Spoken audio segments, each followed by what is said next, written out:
one of the most powerful uses of a reverse mortgage is for purchases, whether you're purchasing an in property or your final property to live in. And I'm really excited to have today an expert in using reverse mortgages to prepare for as well as to buy your next home. Shanne Sleder, he is the reverse mortgage expert. San Diego mortgagenews.net is the website. Shanne, thank you for joining us today. You're welcome. Thanks for having me, Bill. So let's talk about reverse mortgages for purchase, because many people think about them as somebody's in a house, they're elderly, they can't afford, they need it. But I have customers who are selling their house here in California, they have a lot of equity, and they're buying for cash. And I talked to one in Nashville today, Florida. Why is a reverse mortgage a smart option for those people to at least consider the tool? Sure.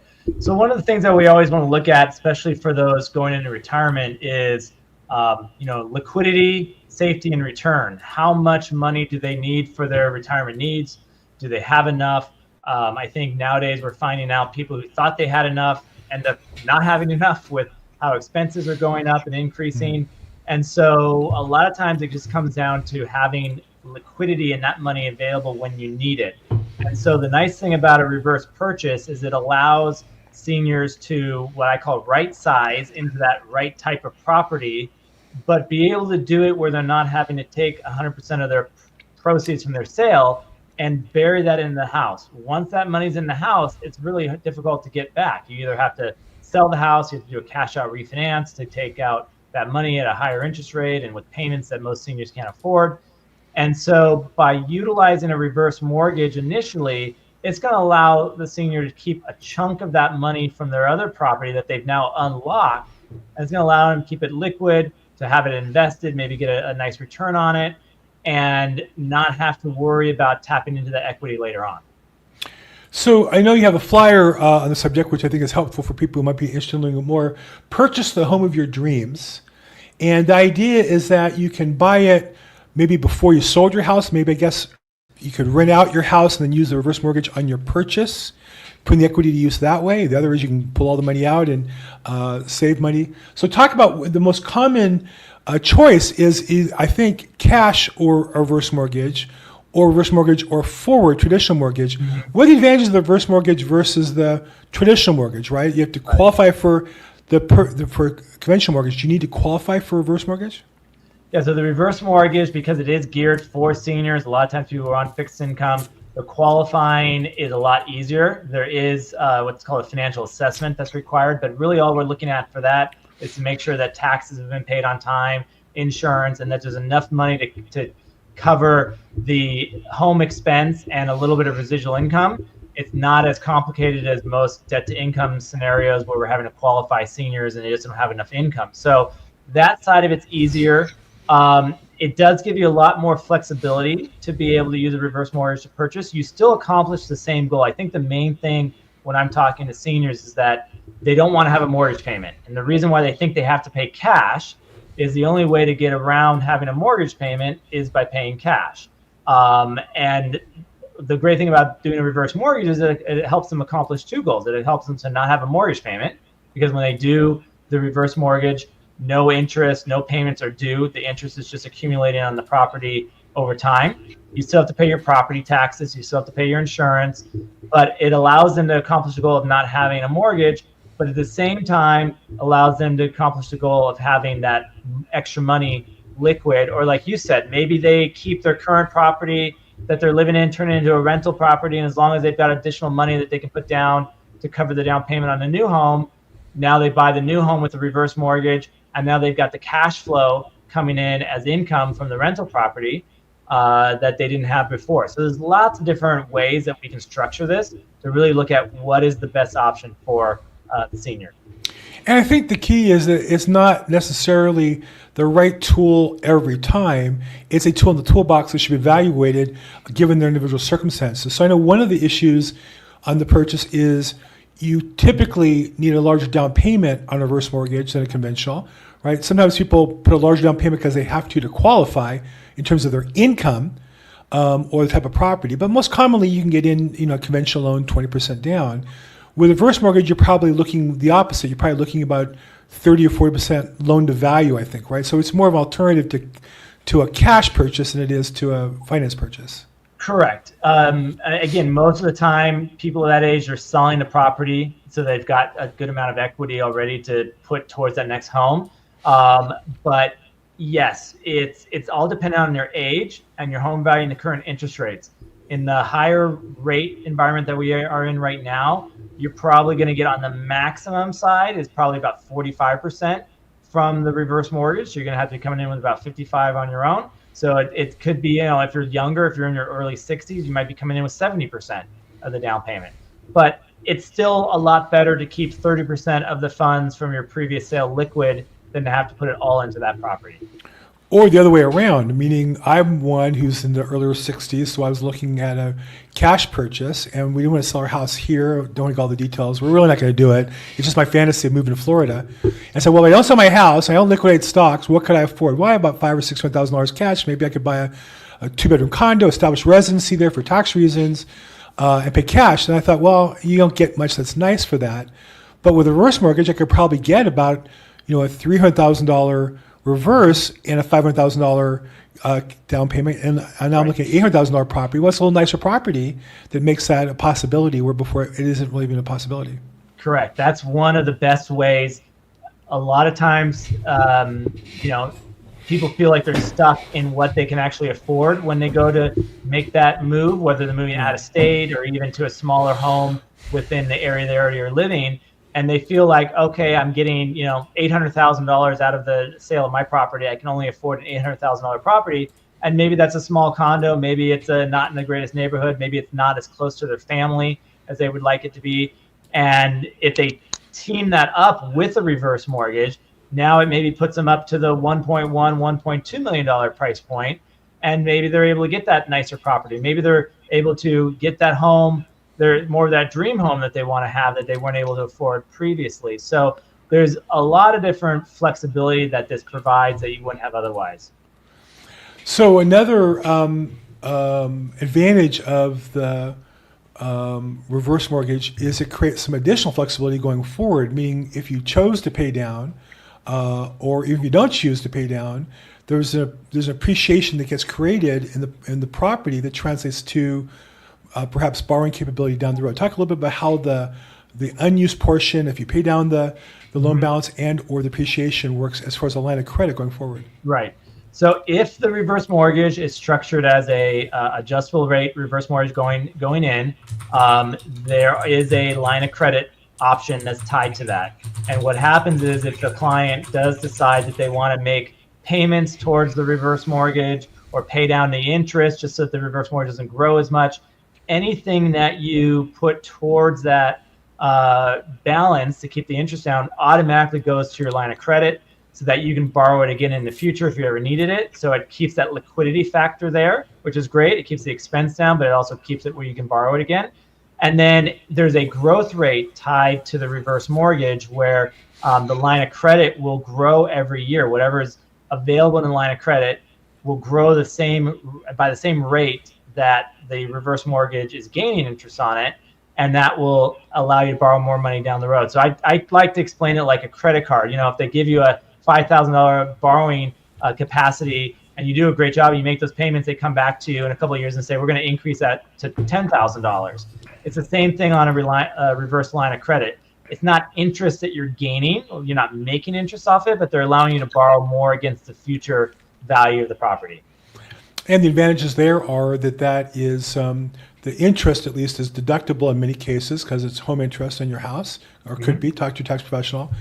And also it's something you can use flexibly, meaning maybe you plan to pay for something, a vacation or kids' school, and your business still hasn't closed, your real estate hasn't closed on time. You can write the check and access the line and then pay it back right away, and there's no prepayment penalty versus going through getting a line of credit or a second trustee with closing costs becomes a different transaction you may or may not get. Correct. What I always say is that the reverse mortgage has so many, I feel like, endless possibilities on how it can be structured and ways that you can use it creatively and strategically to improve your retirement, your cash flow, your asset preservation. I mean, there's so many different things, especially when you're working with a financial advisor together and you're looking at this.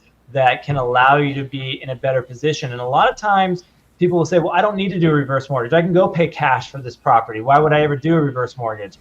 And, you know, some of the wealthiest people in the world, they have learned to leverage things, not to pay cash for stuff, use other people's money, free it up, allow you to now use that money to do other things that you need to do. And that's the key to all of this, is how can we leverage the real estate? How can we free up liquidity? Yeah. Well, and again, it's about you finding the right story for you. It's not about the product. It's really about how this product can or can't serve you. And that's why you want to work with an advisor. A whole nother scenario of options in addition to purchase is as a second loan. There are people who have fantastic first mortgages, 3% fixed rate, $400,000 balance, and the house has exploded in value. It's worth $2 million. How they unlock the equity? Well, they can sell the house. They can qualify or try to qualify for a new mortgage, but they'll lose the underlying. They can qualify for a second, harder to get than it used to be, and very expensive can be, and hard to qualify for, particularly if you're older, maybe retired, and your income is tax for best. Second is another option. Talk a little bit about the advantages of a reverse second, how that loan can provide a chunk of money that you can use and create some flexibility there as well. Yeah, so this is a product, it's somewhat new. It's only been around for a couple of years. And what it allows you to do is to keep that, if you've got that first mortgage that's a lower balance but has a nice low interest rate on it, and you're comfortable making that payment, but you do need access to additional funds to pay off credit card debt, to remodel a home, to do whatever it may be. You may even want to be able to give some money to your kids or grandkids for their schooling or buy their first home. It allows you to access that money, not have a payment on that second, a little easier qualifying than a traditional HELOC. And so, what I've seen, and I had a client who had a VA mortgage, 2.25% interest rate, was comfortable making that payment. He's like, I don't want to get rid of my 2.25 to have a 6.5% rate on a reverse mortgage, but he needed to pay off some credit card debt. He needed to do some work on some deferred maintenance around the house, and he just wasn't going to be able to qualify for any other type of mortgage. Right. And so we came in and we got him a $200,000 line of credit reverse mortgage that he could then pay off about $50,000 of credit card debt, do the work around the house, do what he needed to do, and not have a payment on it. So it ended up being a great solution for him to be able to keep that nice low interest rate on his first mortgage, but be able to still access the equity he had in the house. I think one of the keys to this product is the quality of the advice you get, whether it be as part of a package with your team, wealth manager, accountant, attorney, and reverse mortgage professional, or just a reverse mortgage professional. But getting the right advice for you is so important in that. So talk a little bit about how you are available and what kind of service you offer people who have questions, because we really talked about some pretty complicated questions, but nobody's scenario fits any of those. They're all a little different, right? Right. Yeah, so I've been in the mortgage industry for 24 years. I've been doing reverse mortgages for 20. I have my CRMP designation, which, as you know, is a very select few in the country that have that. A lot of extra testing and knowledge that goes into that. And really what we try to do is sit down with a client, find out what are their needs. What is it that they're truly trying to accomplish? What are their goals, short-term, long-term? We want to make sure that whatever solution we give them now doesn't just solve their issue for today, but actually solves it for 5-10 years down the road and doesn't put them into a worse situation. So we have that approach of having a consultation with clients, really learning what their needs are, finding out their current situation, bringing family in if we need to, kids. That's important to make sure the kids are on board, that they're educated on the way reverse mortgage works so that they're not surprised when mom and dad pass away and all of a sudden there's a reverse mortgage on the property and they knew nothing about it. And then obviously bringing in the other advisors. So I love coordinating and working with the tax professional, the financial advisor, the estate attorney to make sure that any of the options we're looking at fit into that long-term plan.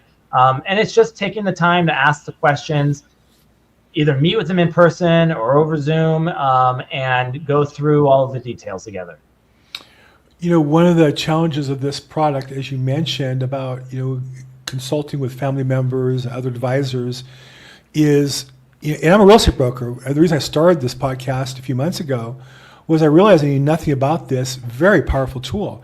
And the little bit I did know was wrong and old because the information was based on my experience personally doing loans as an originator, 2007, 8, what I would call reverse mortgage 1.0 when the product first came out. And while I was honest and worked hard, there was a lot of dishonest loans done. It was ripe for abuse, and the product really got rewritten and redone into what I call now 2.0, which is a much more structured, much more regulated consulting process. So talk a little bit about before anybody, if I called you up today and said, Shanne, I want to get a reverse mortgage, I'm ready to sign, send the link, I'm ready to do that. I can't do that because I really need to go through some education that has to be documented. Talk a little bit about the process to verify that the consumer is being educated and that they're actually going to know the basics before they move forward. Right. So there are some requirements that are industry-wide, right? There's a counseling session that's required for every borrower to go through. It's usually an hour and a half call with a third-party counseling company that makes sure that the client understands the way the reverse mortgage works. They'll go over their income, their assets, their debts, all of that to make sure that the client really understands and isn't getting into something that they don't know what they're getting involved in, right? But before that, even, what I require is to have that consultation with the client to go over all of the information in detail with a client, if face-to-face, if at all possible. A lot of times people say, well, can you just email me this? And I hate doing that because there's something they're going to miss. There's something they're not going to understand. I want to be able to make sure that they fully understand, have all their questions answered, know what they're getting into before they go into that counseling session so that they're aware and can answer the questions that they need to. But that's part of the process. They've got to go through that counseling first before we can order an appraisal, before we can do anything that costs any money. And then after that, they do go into the underwriting side of things. But part of that process is doing the financial assessment as well to make sure that the client can actually afford to pay their taxes and their insurance. And they're not going to be in a situation where they get a reverse mortgage and then a year later they're going into foreclosure because they couldn't afford to pay their taxes on the property. And I think that's the important thing is the disclosure up front is verified in order for you to get the loan done. That didn't used to be the case. And then there's the loan to values on these loans are tighter than they used to be. You used to be able to borrow up to 80% of the value of the property. Now it's going to vary from 30 to 45, I think. I don't know what the maximum is, but it's 50 or so at the most, I think. Yeah, and the one of the biggest impacts are the interest rates on that. Right. So when the interest rates are higher, that loan to value is going to come down lower. Right. If the rates get down back to the 3 or 4% range, then the amount they can borrow goes up a little bit more because the growth won't be as sustained on that. But it's not 80%. It's not 80%. I think the highest that we ever saw was a 90-year-old who could get like 55%. So you're going to usually be at that 50 or less because they do want to make sure. The goal of these products is not to use all of the equity in the property. They want there to be equity remaining after the fact so that when the client does need to sell the home or passes away and the heirs get it, there's still some equity available. But there's the safety that if that doesn't happen and if the market does crash and if home values go down, these are all non-recourse loans, meaning that they can never owe more than what the house is worth. That's what the mortgage insurance is there for. And so there's those protections that happen in those very unique situations if that were to occur. Yeah, in the 1.0 version, there were people who were upside down and they had to sell the property and they were short and had to figure out what to do with it. Now, you mentioned it's non-recourse. Now, is it non-recourse built into the servicing, at least on the FHA ones, which are the vast majority, is a short sale process, kind of pre-approved process because the lender doesn't want to foreclose. They really want the family to get out of the property and kind of incentivize them a little bit to get a realtor to help them and get the closing costs done and get the thing done in an orderly manner. And that's a big difference compared to how it was in 1.0. Now, I will say there is, unfortunately, very common reverse mortgages go into foreclosure. And the reason why is if both borrowers pass, or if there's only one who gets it and they pass, the family has plenty of time to resolve matters, but oftentimes, denial is not just a river in Egypt. People don't want to deal with the reality, and the lender at some point is going to foreclose and try to get the property back. But the reality is that should never happen. And that's why I did this podcast, because I got more and more customers who were calling me saying, hey, mom and dad, passed, and the property was on a reverse mortgage, and my brother's been living there, and he never told us that he was getting statements. He never told us he was going to foreclosure, and now we're faced with 30 or 90 days.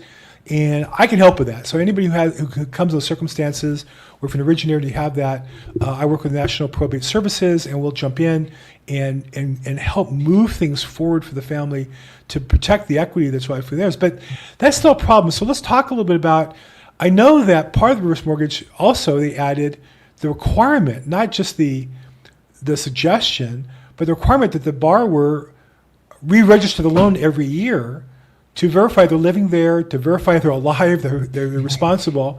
And I think that creates an opportunity for an originator to be in touch with their customer to say, hey, is this still the right loan for you? Maybe we should refinance. Maybe we should get a bigger reverse. Maybe we should get a second. Maybe we should sell the house. It puts you in position to have those conversations. Does that actually happen? Do customers call you as a result of those, or should more be calling? I do get people calling me with regards to that. I mean, one of the things that I offer all my clients is that I try to do an annual mortgage review with them, a mortgage equity property review, to see if that's still the right thing and if the different strategies need to happen.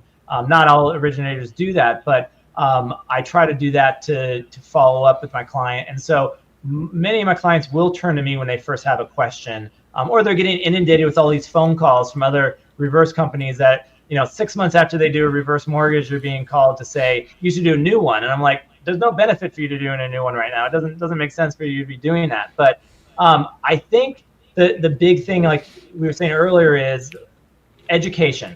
If everybody knows what their role is, if they know the client knows that they've got to notify and let people know you're living there, they've got to maintain the house, they got to pay their taxes and insurance going in, that's going to be a better solution for them. If the kids know what their role is, that they've got 30 days after mom and dad pass away to make their intention known on whether they're going to keep the property or sell the property, and then they've got that 6-month period to actually do what they need to do, that's going to help.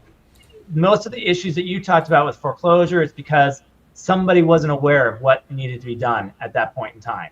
And so the more we can educate people on the front end and include them in the process, the smoother it's going to go for everyone. And that's why we have this podcast. Again, as a real estate professional, I don't do these loans. I'm not getting paid by you to advertise this.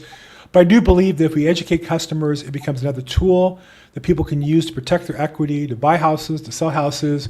I think in the long run, it all works out for everybody. So, Shane, if someone gets a hold of you, I put your contact information up. Your website is sandiegomortgagenews.net is your basic website. Is that the best way to get a hold of you? And then I think your phone number we have on the screen as well. Are those the best ways to get a hold of you?